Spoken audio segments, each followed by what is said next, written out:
오늘 말씀의 제목은 내 안에 야곱이 꺾어져야 합니다 입니다. 발명왕 에디슨의 가장 위대한 발명이 있다면 전기일 것입니다. 전기. 근데 참 재미있는 것은 전기를 발명한 에디슨을 아주 싫어했던 사람들이 있었다는 것입니다. 과연 누가 에디슨을 싫어했을까요? 그들은 노동자들이었습니다. 짐작이 가시죠? 왜 노동자들이 에디슨을 싫어했을까요? 전기가 없을 때는 해만 지면 일이 끝나니까, 작업 끝이니까 쉴 수 있었는데, 이 전기를 발명하고 나니까 해가 져도 불을 켜고 계속해서 작업을 시키니까 이 에디슨을 미워하고 원망했다 라는 그런 이야기가 있습니다. 전기의 발명이 인류 역사상 얼마나 위대한 발명입니까? 그런데 사람은 언제나 자기에게 이익이냐 손해이냐 이런 것만 따지는 것 같습니다. 사람은 참 근본적으로 이기적입니다. 저도 그렇고 여러분도 그렇고 우리 근본이 다 나 중심으로 생각하고 판단하기를 좋아하지요. 근데 그런 우리가, 사람이 예수님을 믿고 이 이기적인 성품과 품성이 변화되어야 된다는 것입니다. 변화되어야 된다.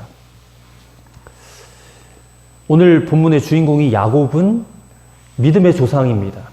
그리고 하나님께 복을 받은 사람이지요. 근데 이 사람의 성품이 변하지 않았습니다. 철저히 이기적인 사람입니다. 그가 20년 전에 형 에서를 속이고 장자의 축복을 가로챘습니다. 그러다가 형한테 죽을까봐 두려워가지고 바단 아람이라는 곳에, 외삼촌이 있는 곳에 도망을 칩니다. 근데 거기서도 외삼촌에게 그가 속임을 당하죠. 여러 번 속임을 당해서 참 고생하면서 정말로 재산을 이렇게 모으게 됐어요. 그리고 4명의 아내들과 또 12명의 자녀를 데리고 이제 고향으로 다시 돌아오게 되는 그런 도중에 오늘 있었던 이야기가 이제 전개가 되어지는 것입니다. 그렇게 고향으로 가고 있는데 소식을 듣습니다. 어떤 소식이냐? 형 에서가 400명의 장정을 거느리고 자기를 치러 온다. 그 소식을 듣고 덜컥 겁이 납니다. 지은 죄가 있으니까 겁이 나죠. 약복강 나루터 앞에서 그는 고민하고 또 고민합니다. 이 난관을 어떻게 해야 해결할 수 있을까? 두려움에 사로잡힌 야곱이 궁리 끝에 꺼낸 방법이 무엇이냐? 우선은 자기 그 재산, 양과 뭐 이런 여러 가지 짐승들이지 않습니까? 염소. 그 중에서 좋은 거 550마리를 선별해서 형한테 예물로 바칩니다. 먼저 보내요. 그리고 나서 또 어떤 생각을 하느냐? 자신의 아내와 자녀들을 몇 대로 나누어서 거리를 두고 야복강가를 차례대로 건너가게 합니다. 그러면서 정작 자신은 야복강을 건너가지 않습니다. 이게 지금 무슨 계산을 하고 있는 것이죠? 형에게 선물 공세를 펼쳤는데도 에서가 정말로 자기를 죽이려고 한다면 재산이고 처자식이고 뭐고 다 버려두고 혼자 도망가겠다라는 그런 계산을 하는 겁니다. 너무나 이기적인 계산을 한 것이죠. 이렇게까지 했는데 형이 나를 정말로 죽이려고 한다면 나 혼자 다 버리고 도망가겠다. 이게 하나님께서 에서 대신해서 선택한 야곱의 그런 적나라한 모습이라는 겁니다. 근데 여러분, 우리 안에, 우리 속에 이 야곱이 들어앉아 있다는 것을 아십니까? 우리가 적게는 수년에서 많게는 수십 년 동안 예수님 믿었습니다. 근데 그럼에도 불구하고 우리 안에는 여전히 세상 사람들과 똑같이 사고하고 생각하고 말하고 행동하는 그런 모습을 볼 때가 얼마나 많이 있는지 모릅니다. 그러니까 이런 성도가, 이런 그리스도인이 바로 야곱입니다. 야곱. 내 안에 야곱. 하나님을 믿기는 믿어요. 믿어도 살기는 세상 사람처럼 사는 것입니다. 내 안에 야곱이 그렇다는 것이에요. 근데 우리가 알다시피 오늘 본문 말씀처럼 이 야복 강가에서 야곱의 이름이 바뀌어져요. 야곱의 이름이 이스라엘로 바뀌어지고 야곱 안에 있던 그 형에 대한 두려움도 사라지게 되고 그리고 다시금 그에게 축복이 임합니다. 축복을 받습니다. 하나님께서 야곱을 다루어 가시는 그런 방법을 오늘 우리가 함께 보게 될 텐데, 이 하나님의 다루심을 통해서 오늘 우리에게 주시는 음성을 한번 들어보시기를 바랍니다. 자, 첫 번째로 하나님께서는 야곱의 퇴로를, 도망갈 퇴로를 완전히 차단시켜 버리신다는 것입니다. 약복강 나루에 서서 아내와 처자식과 모든 것들을 다 올려보내고 나서 그날 밤에 야곱은 너무나 중요한 영적인 체험을 하게 됩니다. 하나님의 사람이 되는 체험을 하게 되는 것이에요. 어떻게 해야 될지 몰라 입술이 바짝바짝 타들어갑니다. 안절부절하지 못합니다. 잠을 이루지도 못하는데 갑자기 누군가 등 뒤에서 자기를 덮치는 거예요. 깜짝 놀라가지고 그 정체불명의 사람과 싸우기 시작하는데 그 사람 바로 하나님의 천사입니다. 이렇게 해서 그 유명한 야복 강가의 씨름이 시작이 된 것입니다. 이 사람과 천사가 어떻게 싸움이 되겠어요? 근데 그럼에도 불구하고 야곱이 밤새도록 그 천사와 씨름을 하는 겁니다. 언뜻 보기에는 야곱이 참 잘 싸웠구나 이런 생각이 들어요. 근데 사실은 야곱의 자아가 그만큼 강했다는 겁니다. 이 좀처럼 꺾어지지 않는 자가 야곱이었다라는 그런 의미예요. 야곱이 잘한 것은 단 하나입니다. 끝까지 포기하지 않았다라는 거예요. 포기하지 않고 끝까지 씨름을 했다. 그거 하나 잘했지. 근데 사실은 뒤집어 놓고 보면 안 꺾어지는 사람이에요. 안 꺾어지는 사람. 근데 야곱은 꺾어져야만 합니다. 밤새도록 야곱이 씨름을 해도 꺾어지질 않으니까 이 천사가 어떻게 해요? 야곱의 허벅지 관절, 옛날 성경에는 환도뼈를 딱 손으로 내리칩니다. 이 환도뼈가 어디 부위냐면 대퇴부와 상반신을 연결해주는 뼈입니다. 그래서 이게 온몸을 지탱해주는 그런 역할을 하기 때문에 이 뼈가 탈골돼 버린 거예요. 쳐버려가지고. 그럼 어떻게 되겠어요? 제대로 걷지를 못합니다. 그렇게 되니까 야곱이 비로소 무너지고 마는 겁니다. 더 이상 싸울 수가 없는 거예요. 이제 에서가 와도 도망가지도 못한 그런 몸이 되고 만 것입니다. 완전히 퇴로를 차단당한 거예요. 그동안 자신의 꾀와 지혜와 지식과 어떤 힘 이런 것들로 살아왔는데 그것의 한계에 다다른 거예요. 이렇게 야곱의 퇴로를 차단시키시는 하나님께 야곱이 어떤 태도를 보이는가? 더 이상 싸우는 것을 포기했습니다. 그리고는 그냥 매달리는 거예요. 그냥 매달리고. 자, 오늘 본문 26절을 보십시오. 그가 이르되 날이 세려하니 나로 가게 하라. 야곱이 이르되 당신이 내게 축복하지 아니하면 가게 하지 아니하겠나이다. 하나님의 천사를 붙잡고 매달리면서 애원하는 거예요, 지금. 우리가 이 대목만 그냥 딱 떼놓고 보면 단순히 그냥 축복 받지 않으면 나는 절대로 놓지 않겠다. 축복에 대한 어떤 그런 강력한 기도처럼 보이지만 그런 의미가 아닙니다. 이제 나는 모든 것을 다 차단당했으니 하나님 나 살려주지 않으면 나는 살아갈 수가 없습니다. 결사적으로 하나님께만 매달리는 자가 되었다. 그런 의미예요. 어떻게 이렇게 되었느냐? 퇴로를 차단당했기 때문에 그래요. 그동안 야곱은 퇴로를 준비하고 살았습니다. 결정적인 순간에 주랭랑을 칠 만반의 준비를 다 해놓고 있었어요. 하나님 앞에서 여전히 자기의 방법이 있었습니다. 그 방법을 그냥 굴리고 있는 거예요, 머리를. 지금까지 살아왔던 모든 순간순간들이 다 자기 꾀를 내어서 해결해왔던 그런 삶을 야곱이 살아왔다는 것입니다. 근데 그마저도 안 되면 도망치면 되지 뭐 하는 게 야곱의 방법이었다는 것입니다. 근데 이제는 그런 방법이 다 차단당하니까 결사적으로 하나님만을 의지하게 되었다. 이제는 제대로 걷지도 못하게 되었으니 도망갈 수도 없어요. 이제 하나님이 도와주지 않으면 꼼짝없이 죽게 되는 것입니다. 여러분, 우리도 마찬가지예요. 우리가 아무리 하나님 믿는다고 해도 여전히 우리는 우리의 생각이 있어요. 나의 어떤 방법이 있다는 것입니다. 아무리 여러분 기도해야 삽니다. 기도하셔야 됩니다. 그래도 여러분 피곤하면 기도하지 않잖아요. 하나님만 믿어야 됩니다. 하나님만 의지해야 됩니다라고 해도 여러분 하지 않습니다. 왜요? 내 안에 야곱이 팔팔하게 살아있기 때문에 그래요. 여전히 도망칠 길이 있다고 생각하기 때문에, 방법이 있다고 생각하기 때문에 그래요. 나도 모르게 나의 노력이 나오고, 나의 열심이 나오고, 나의 지혜가 나오고, 나의 계산이 나와요. 아직도 나 자신을 믿는 구석이 어딘가 있기 때문에 기도 안 하는 겁니다. 이 어딘가 믿는 구석, 이것이 여러분 꺾어지셔야 됩니다. 하나님은 꺾으십니다.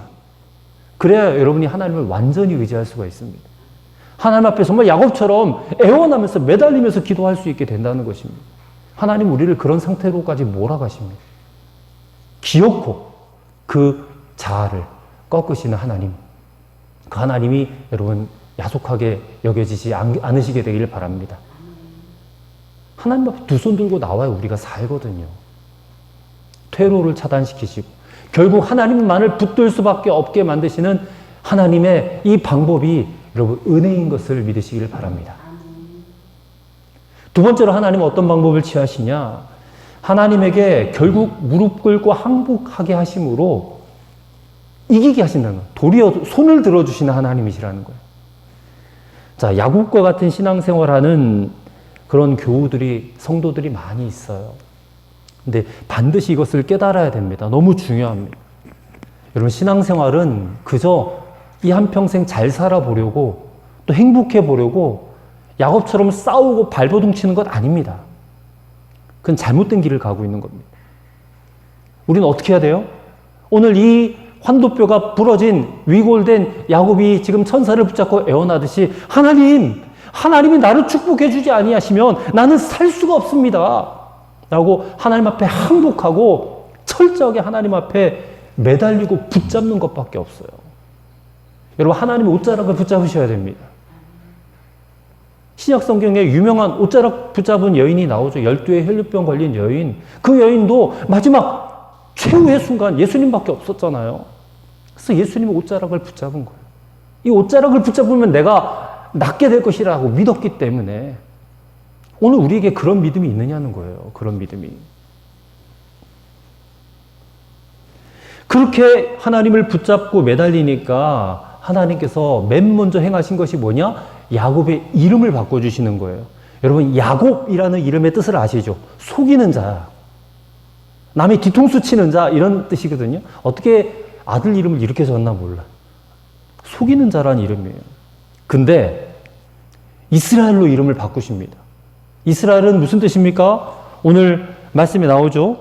28절 보세요. 그가 이르되 내 이름을 다시는 야곱이라 부를 것이 아니요 이스라엘이라 부를 것이니 이는 내가 하나님과 및 사람들과 겨루어 이겼음이니라. 하나님과 싸워서 이겼다. 이게 이스라엘의 이름의 뜻이거든요. 아니, 야곱이 어떻게 하나님과 싸워서 이길 수 있어요? 이기기는 하나님이 이기셨잖아요. 근데 하나님께서는 반대로 야, 네가 이겼어 하고 손들어 주시는 거예요. 어떻게 이런 일이 있을 수 있는가? 이것은 이렇게 해석하셔야 됩니다. 야곱이 하나님의 테스트에 합격했다는 겁니다. 하나님께 항복한, 이게 테스트거든요. 항복해야지만 이 손을 들어주시는 하나님. 진정한 승리자는 바로 너다 라고 해주시는 하나님이라는 거예요. 하나님께서 야곱이 이제는 정말 하나님만 의지하는 자가 되었구나. 이제 정말 하나님만 의지하고 매달리고 복종하고 하나님의 사람이 되기를 원하는 그런 마음을 갖게 되었구나라고 인정해 주셨다는, 그게 야곱의 손을 들어주신 거예요. 이스라엘이 된 거예요, 그게. 오늘 이 말씀을 여러분 다 아시는 말씀이기 때문에 우리 자신에게 물어봐야 돼요. 나는 지금 내 이름이 야곱인가? 아니면 이스라엘로 바뀌었는가? 여러분 각자에게 한번 물어보시기 바랍니다. 여러분 야곱이세요? 이스라엘이세요? 야곱은 하나님을 믿긴 하지만 여전히 세상 사람들처럼 자기 중심으로, 자기 욕심으로, 자기 방법으로 살아가는 사람이에요. 그러나 이스라엘은 누구입니까? 이제는 하나님의 사람이 된 거예요. 하나님의 소유된 백성이 된 거예요. 그리고 하나님께 순종하는 사람이 된 겁니다. 여러분 반드시 야곱에서 이스라엘이 되는 이 고비를 넘어가셔야 돼요. 사도행전 11장에 보면 또 이름이 바뀐 사건이 나오죠. 거기에 보면 제자들이 안디옥이라는 곳에 이르러서 이 세상 불신자들이요, 그 제자들을 향해서 이렇게 부릅니다. 저 사람들은 그리스도에 미친 자들이다.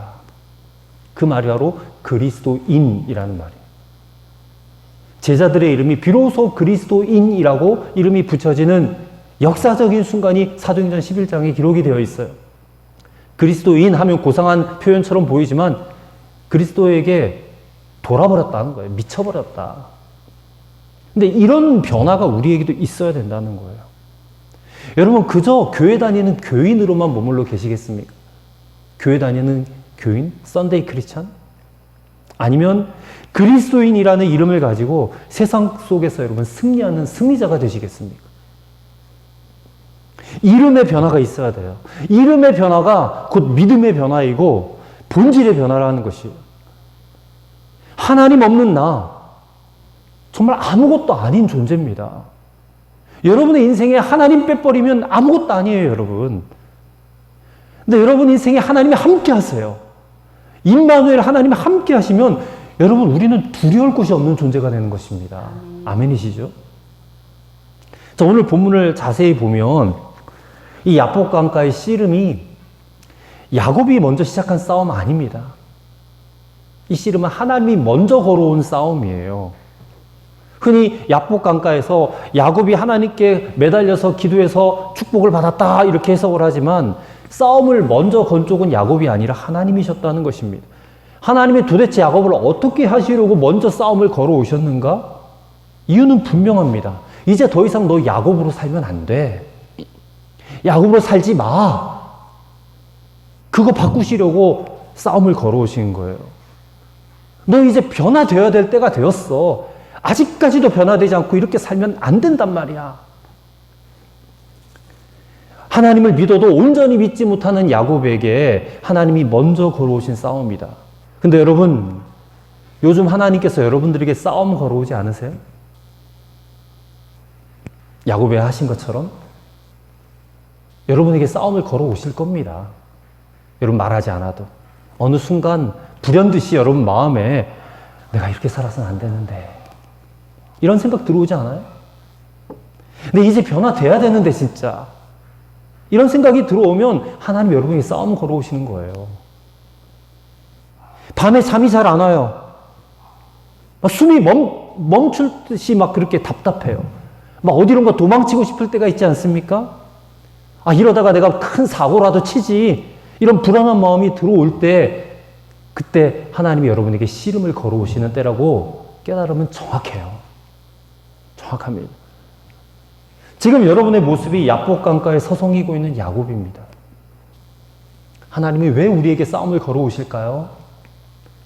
우리가 하나님의 자녀 맞지만 여전히 성도 야곱, 여전히 집사 야곱, 권사 야곱, 목사 야곱으로 살고 있기 때문에 싸움을 걸어오시는 거예요. 하나님을 믿긴 믿어요. 하지만 아직 주위 사람들로부터 그리스도인이다, 하나님의 사람이다라고 우리가 불려지지 못하고 있기 때문에 그래요. 그런 우리를 변화시키기 위해서 하나님이 우리 인생 가운데 개입해 들어오고 계시는 것입니다. 하나님의 개입을 거절하지 마세요. 거절하지 마세요. 그 씨름을 걸어오실 때 여러분 어떻게 해야 되겠습니까? 우리 제대로 반응해야 됩니다. 오늘 본문의 야곱처럼 그 하나님과 함께 막 씨름을 해가지고 싸우고 하지 마셔야 돼요. 싸우는 일이 이게 엉터리 같은 짓입니다. 하나님이 변화되어야 될 지금 타이밍이다라고 사인을 보여주실 때에 그럼에도 불구하고 내 고집대로 여전히 내 방식대로 내 뜻대로 내 고집대로 살아보겠다라고 하는 것은 정말 어리석은 거예요. 그게 하나님과 싸우는 것입니다. 근데 이런 사람은 어떻게 돼요? 결국 환도뼈가 부러져야 정신을 차립니다. 근데 모든 사람이 다 환도뼈가 부러질 필요가 있어요? 없습니다, 여러분. 왜 굳이 환도뼈를 부러뜨려서 하나님께 복종하게 돼요? 하나님의 목적은 이겁니다. 우리 모두가 다 하나님의 사람이 되는 거예요. 하나님만 의지하고 하나님께 간절하게 매달리는 그런 사람이 되는 것이 하나님의 목적입니다. 굳이 한도뼈가 부러져서 쩔룩쩔룩거리면서 이스라엘 된 사람도 있겠지만 야곱처럼 절지 않고도 이스라엘 된 사람들 있습니다. 누굽니까? 빨리 항복한 사람이에요. 빨리 항복한 사람. 하나님이 계획에 들어갈 때 하나님 나 항복합니다 하고 빨리 항복하는 사람. 오늘 하나님께서 여러분들에게 씨름을 걸어오실 때에 빨리 항복하시기를 축원드립니다. 그게 우리가 이기는 길이에요. 세 번째로 하나님이 어떻게 하시느냐. 우리의 문제가 하나님만 믿고 의지하지 못하는 바로 나 자신인 것을 보게 하신다는 겁니다. 내 문제는, 내게 닥쳐온 문제는 환경의 문제가 아니고 상황의 문제가 아니고 바로 나 자신의 문제다. 그 다음날 아침이 되었습니다. 33장에 나오는 이야기지만 잠깐 언급을 할게요. 형 에서가 400인의 장정을 거느리고 야곱에게로 옵니다. 그 형 에서를 만나요. 근데 그 순간 놀라운 일이 벌어집니다. 야곱에게 복수하러 온 형 에서가 이 동생 야곱을 보는 순간 어떻게 합니까? 그를 그냥 끌어안고 통곡하고 울어요. 이게 전혀 예측하지 못한 일이 지금 벌어진 것입니다. 아니, 에서가 왜 갑자기 이렇게 바뀐 것일까요? 아마도 야곱의 이렇게 다리를 쩔뚝쩔뚝거리고 있는 모습을 보고 좀 불쌍한 마음, 측은한 마음이 들었기 때문이었을 것이에요. 그렇게 추측할 수 있습니다. 만약에 하나님께서 야곱의 환도표를 꺾지 아니하셨고 야곱이 여전히 그냥 재산이 많은 어떤 그런 부자의 모습으로 짠하고 나타났다면 아마도 20년 동안 복수의 칼을 갈고 있던 형 에서의 칼에 단번에 죽었을지도 모릅니다. 근데 지금 에서의 눈에 비친 야곱의 모습이 어때요? 밤새워 하나님과 씨름하느라고 옷은 다 구겨지고 흙이 묻었고 몰골은 초췌하고 다리는 쩔뚝거리고 이게 지금 20년 전 고향을 떠날 때 자기 동생의 모습과 완전히 상반된 모습이에요. 다리를 쩔뚝쩔뚝거리고 막 이렇게 걷고 오고 있었을 거 아니에요. 그 모습을 보는 순간 이 형 에서의 마음이 그냥 눈 녹듯이 녹아진 겁니다. 복수심이 완전히 사라진 거예요. 그래서 동생의 목을 끌어안고 그냥 통곡하고 우는 겁니다. 그리고 함께 왔던 400명의 장정들은 이제부터 야곱의 길을 안내하는 인도자가 돼요. 이 극적인 대전환이 일어나게 된 것입니다. 야곱의 문제는 형 에서가 아니었어요. 사람의 문제가 아니었다는 것입니다. 야곱의 문제는 아직도 하나님을 믿고 의지하지 못하는 야곱 자신의 문제였어요. 이것은 다른 말로 하면 하나님과의 관계 문제였다는 것입니다. 야곱이 하나님 앞에 철저하게 부서지고 깨어지고 하나님만을 붙잡는 자가 되니까 자신에게 문제거리가 되었던 그 형 에서의 문제, 모든 상황의 문제도 한 번 해결되지 않아요? 하나님과 관계가 해결되니까 자신의 문제가 해결되는 역사가 일어나는 거예요. 형한테 죽을 줄 알았는데 그 형이 나를 끌어안고 포옹하고 울어요. 어떻게 이런 일이 일어납니까? 문제가 해결되니까.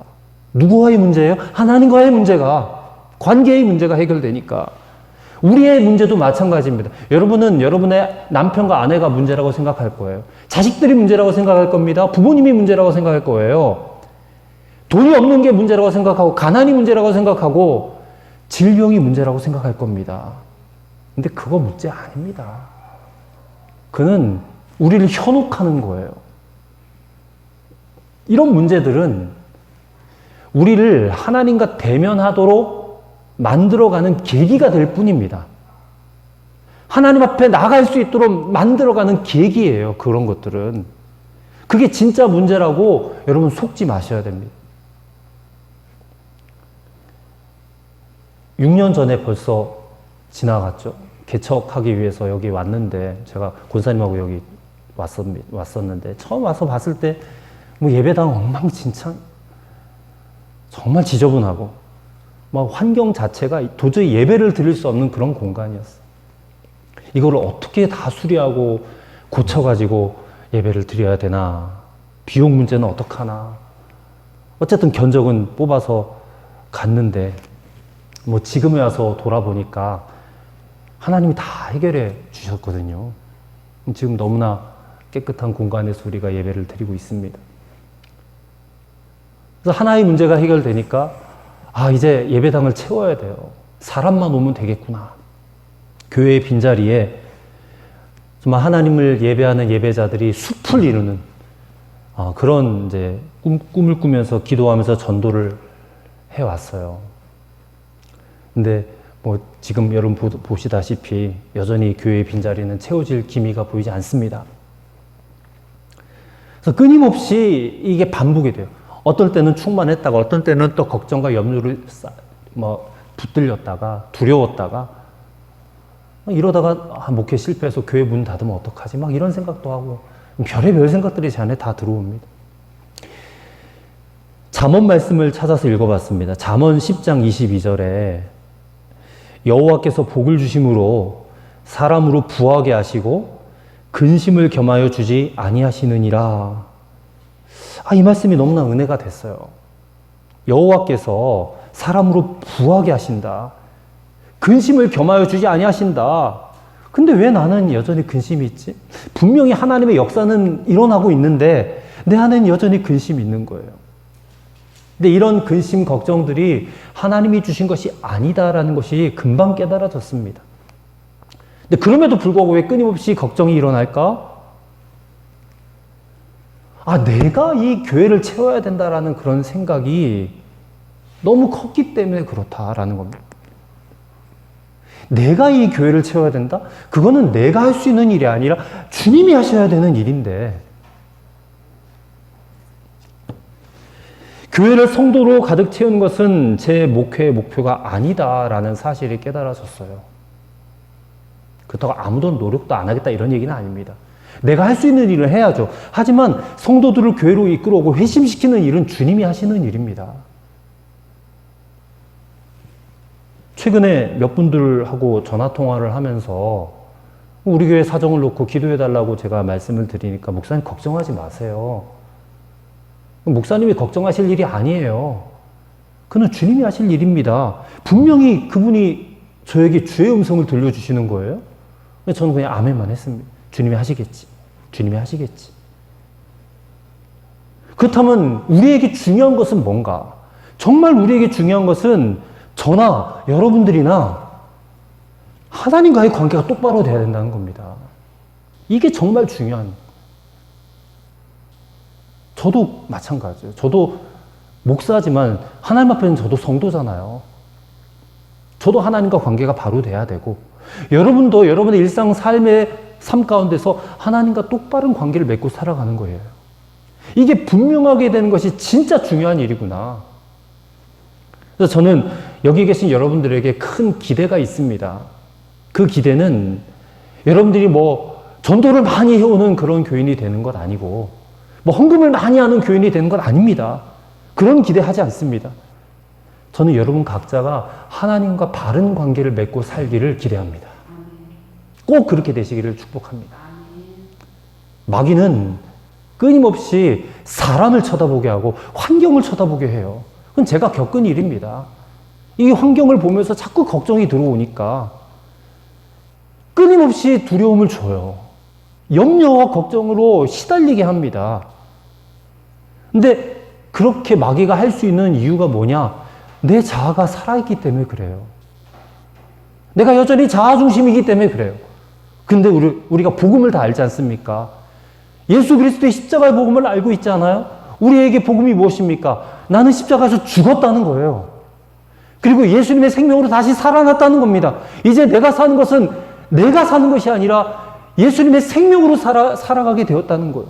이 복음을 선포하고 이제부터 하나님과 관계를 제대로 믿고 살기 시작하면 여러분, 마귀는 절대 우리를 건드리지 못합니다. 아멘이시죠? 절대 우리를 건드리지 못합니다. 그 사실을 믿으시기 바랍니다. 더 이상 질병으로 걱정하지 마세요. 그 질병으로 걱정케 하는 마귀가 역사하기 때문에 질병으로 걱정을 하는 거고, 왜 돈이 없다고 걱정을 합니까? 마귀가 그거 가지고 우리를 요동하게 만드는 거예요. 여전히 내 자아 중심으로 살기 때문에. 그 자아는 이미 죽었어요. 2000년 전에. 주님과 함께 십자가에서 못 박혀 죽어버렸단 말입니다. 그 죽어버린 자아를 붙잡고 살지 마시기를 바랍니다. 하나님과 관계 똑바로 살고 맺고 살아가시는 그런 여러분과 저가 되기를 바랍니다. 하나님만을 든든히 붙드시기를 바라요. 하나님만 믿고 하나님만 의지하며 살면 됩니다. 근데 우리의 문제는 그렇게 하지 못하고 있다는 게 문제예요. 그게 바로 내 안에 있는 이 야곱이에요. 내 자아 덩어리. 이 야곱이 진짜 문제라는 거예요. 내 본성, 내 고집, 내 계산대로 살고 싶어하는 이 야곱이 반드시 꺾어주셔야 될 줄로 믿습니다. 하나님이 원하시는 바가 오늘 그것입니다. 하나님은 저와 여러분 안에 있는 이 야곱이 꺾어져서 우리가 진정 하나님의 사람으로 살기를 원하세요. 하나님만 의지하는 자로 살기를 원하십니다. 하나님께만 순종하는 자로 살기를 원하십니다. 그래야지 사명도 감당할 수 있어요. 이게 되지 않으면 사명은 굉장히 무거운 짐이 될 수밖에 없습니다. 근데 이게 되면, 야곱이 꺾어지면 사명은 너무나도 홀가분한 그런 짐이 될 겁니다. 얼마든지 지고 갈 수 있는 짐이 될 겁니다. 우리 그 짐 지고 끝까지 가야죠. 그리고 그 짐 끝까지 지고 가면 분명한 상급이 있는 줄로 믿습니다. 하늘의 상급이 있습니다. 하늘의 복이 있습니다. 오늘 사랑하는 성도 여러분, 하나님으로부터 이제 너 변화될 때야 라고 하는 그런 사인이 여러분들에게 올 것입니다.